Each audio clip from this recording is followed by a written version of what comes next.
There are about 40 minutes in the gym that quietly decide your entire year. It is the moment you rack the bar, the last set is done, and your hands are still shaking. Some part of you has already run the numbers. The soreness tomorrow, the program ahead, the 6 months before anyone notices. And some part of you is already negotiating. You tell yourself you will go harder next session. You scroll through another training video on the way home. You write a new program that night with cleaner structure than the last one. And for about 3 weeks it works. Then it does not. And you end up in the exact same place, thinking the exact same sentence. What is wrong with me? Most people will tell you the answer is willpower. They will say you are soft. They will tell you to want it more, to stop making excuses, to just push through. But here is the part almost nobody tells you. And it is the reason training feels brutally hard for you and effortless for other people.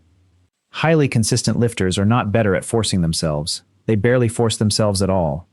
In 2012, a team led by Wilhelm Hoffman and Roy Baumeister ran a study where they interrupted people throughout their normal day and asked what they were craving and what they were resisting.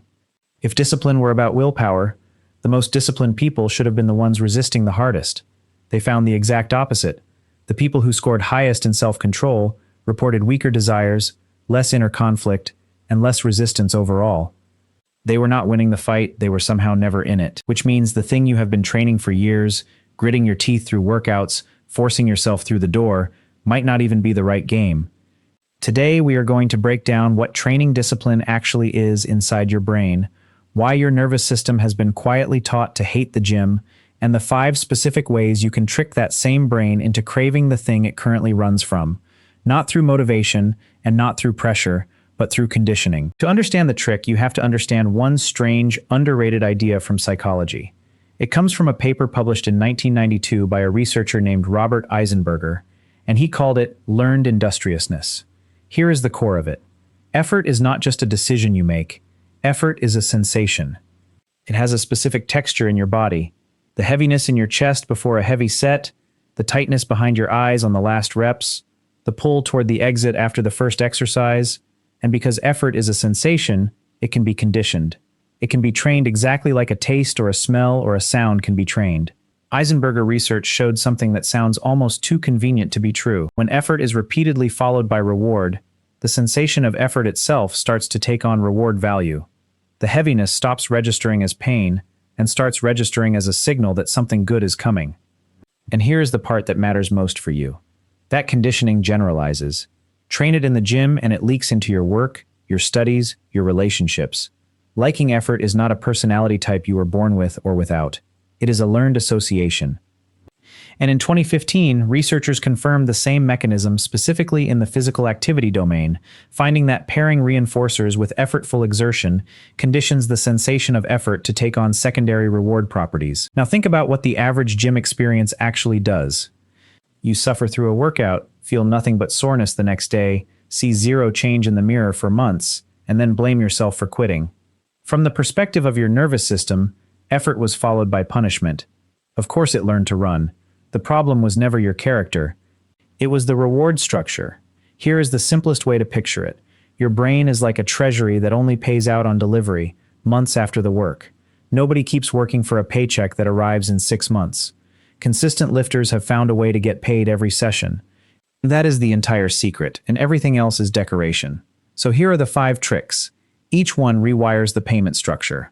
1. Pay the effort immediately.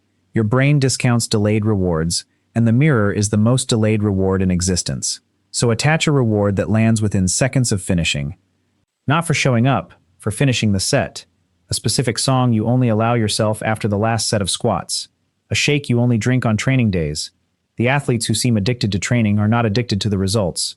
They are addicted to a reward loop that closes within minutes, every single session. Start paying your nervous system on time, and watch what happens to your consistency. The timing detail matters more than the size of the reward. A small reward that lands within 60 seconds of the final set beats a large reward that lands at the end of the month, because your conditioning machinery does not speak long-term. It speaks now. This is why the lifter, who treats himself to a specific post-workout song every session, outlasts the lifter who promises himself a vacation body by summer. The first is being paid in a currency his brain recognizes. The second is being paid in a currency his brain has never seen. Pick your payment. Make it immediate. Make it non-negotiable. The athletes who never miss are not collecting willpower, they are collecting payments, and their brains know it. 2. Move the reward before the work, sometimes. This one sounds like cheating, and that is exactly why it works. In 2009, a team led by Philippa Lally at University College London tracked people building new health habits and found the median time to automaticity was 66 days. 66 days of showing up before the behavior runs itself. Almost nobody makes it that far, because the first month is all cost and no reward. So borrow from the future. Buy the good shoes now. Book the massage for the end of week 4. Use the nice gym with the towel service. You are not spoiling yourself. You are financing the gap your brain refuses to cross on credit. There is a reason every commercial gym gives new members free sessions and discounts in the first month. The industry figured out the psychology before the researchers published it. The habit has to survive the valley between starting and automaticity, and the people who cross that valley are the ones who found ways to enjoy the crossing itself. 66 days sounds like a sentence, until you realize the first 10 are the only hard ones, and the first 10 are exactly where you front-load the rewards. The identity research adds the mechanism. Every session you complete is a small vote for the person you are becoming, and the rewards are not the point. The rewards are the bribes that get you to the polls. 3. Shrink the entry until it is embarrassing. The heaviest weight in the gym is the front door.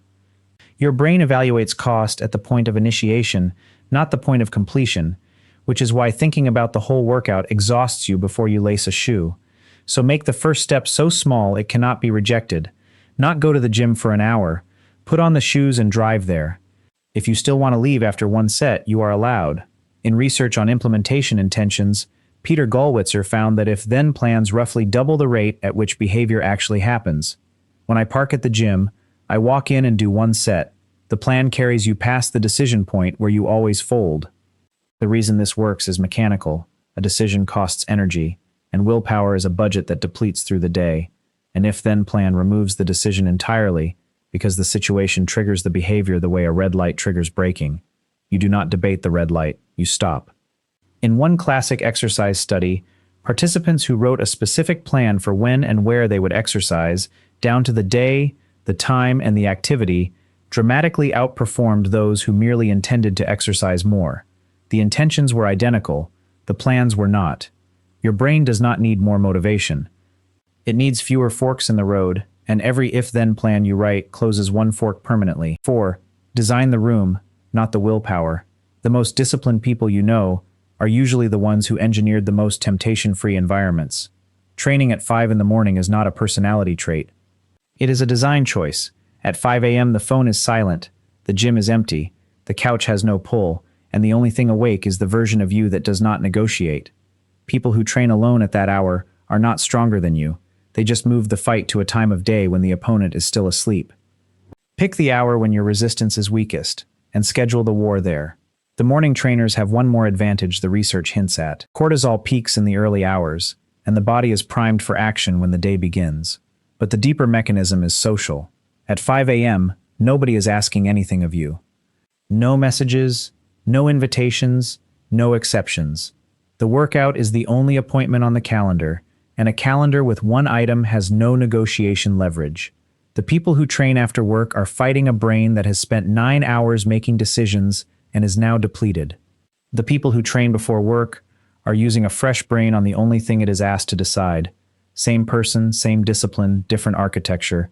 Consistency is not a trait you have. It is a schedule you build. 5. End on a win, every single time. Your brain encodes the memory of an experience, weighted heavily toward the peak and the end.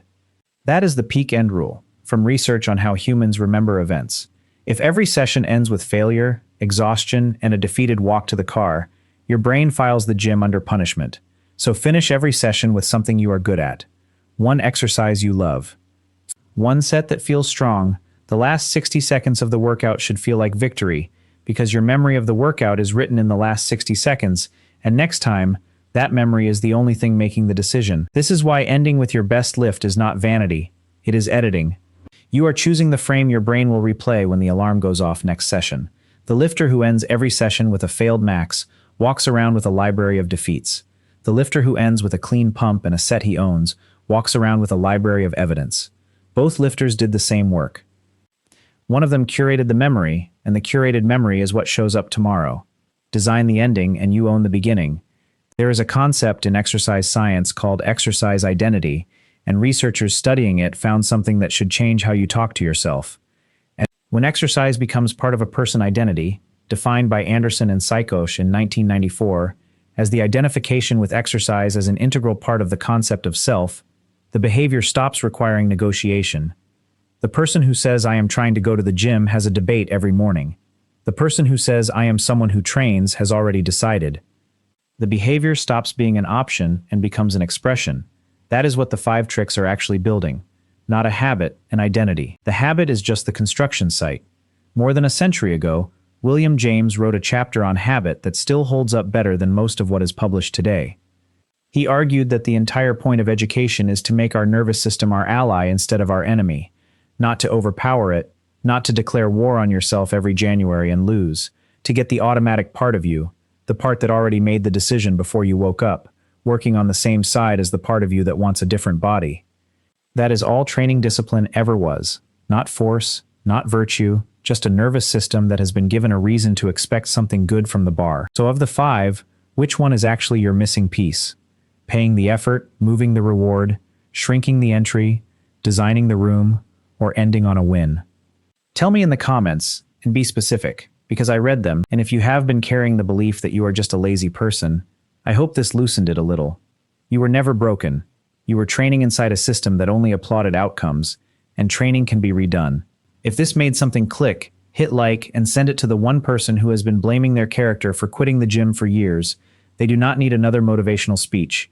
They need to know it is conditioning. Subscribe for the next breakdown. Goodbye, and see you next time.